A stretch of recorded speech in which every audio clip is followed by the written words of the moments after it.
Hello po sa inyong lahat mga ka-crypto. Ako po si Pinoy Crypto Trader at sa video na ito ay atin pong pag-uusapan ang tatlong mga coins dito na kailangan daw po nating bantayan habang si Bitcoin ay inaakyat po niya ang presyong $60,000. Kaya yan, 3 coins to watch as Bitcoin eyes to $60,000.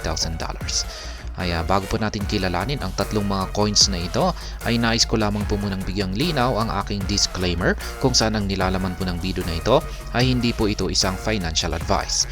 For education and information purposes lamang po ang layunin nito. Maliban po dito ay nais ko na rin pong magbigay babala na wala pong kahit anumang group chat ang Pinoy Crypto Trader. Yan, umpisahan po natin sa unang coins na dapat daw po nating bantayan habang si Bitcoin ay inaakyat niya ang presyong $60,000. At ayan, ang unang coin po natin dito ay walang iba kundi si Ethereum or si ETH. Ayan po siya. At ang sabi po rito ay ETH is the backbone of numerous DeFi and NFT projects. Kaya yan, siya po ang pinaka-backbone. Ibig pong sabihin ng backbone ay siya po yung pundasyon. Yan, siya ang nagsisilbing pundasyon. Kung wala si Ethereum, ay wala po yung mga napakaraming DeFi at saka mga NFT projects na ito. Kaya napakalaga po ng network ni Ethereum.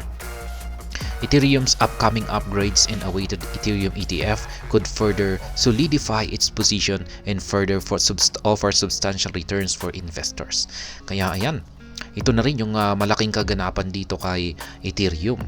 Yung paparating po na kanyang isang major upgrade. Sa pagkakaalam ko po ay yan yung tinatawag na Denkan upgrade. At maliban po rito ay yung inaabangan na rin ng karamihan na approval ng Ethereum ETF, yung kanyang exchange traded fund. Katulad din po ng spot Bitcoin ETF. Kaya ayan, yan raw po ang magiging magsusolidify. Ibig pong sabihin ay magpapatindi or magpapatibay dito kay Ethereum para umangat ito sa mataas na presyo at magbibigay ng malaking kita sa mga investors. Kaya ayan, ito naman po yung pangalawa. Ayan, ito ay walang iba kundi ang minamahal po nating si Shiba Inu. Ayan po siya. At ang sabi naman po rito ay its innovative projects and developments could propel its value further, especially among retail investors looking for the next big meme coin rally.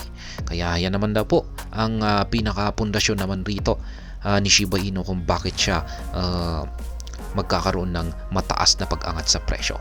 Yung mga innovative projects po niya at saka yung kanyang mga developments. Yan po ang parang magsisilbing catalyst nito ngayon ni Shiba Inu para umangat sa mataas na presyo.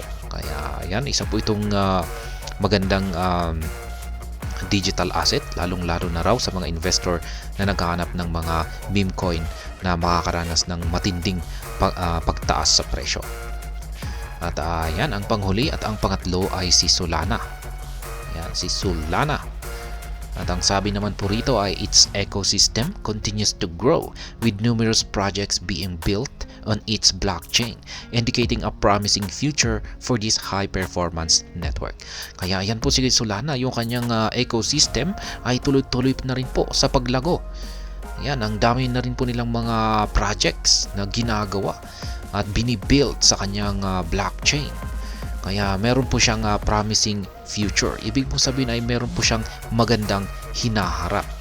Yan, para sa kanyang high performance network na ito. At ito po yung magsisilbi na catalyst para umangat ng mataas na presyo itong si Solana sa hinaharap.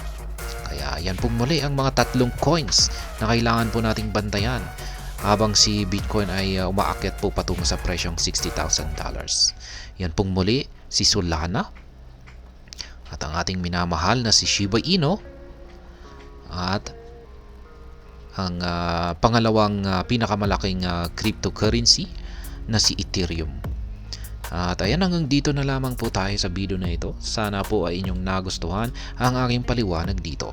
Kung inyo po itong nagustuhan ay pakiclick lamang po ang like button nito. Para naman po sa mga bago lamang dito, kayo po ay aking inaanyayahan para mag-subscribe. Pag-click na rin po ang bell icon nito dahil ito po ang siya magsisilbing notification nito sa mga bago kong videos na akin pong ina-upload sa aking YouTube channel na ito. Marami pong salamat sa panunood, ingat po tayo lagi at God bless po sa ating lahat.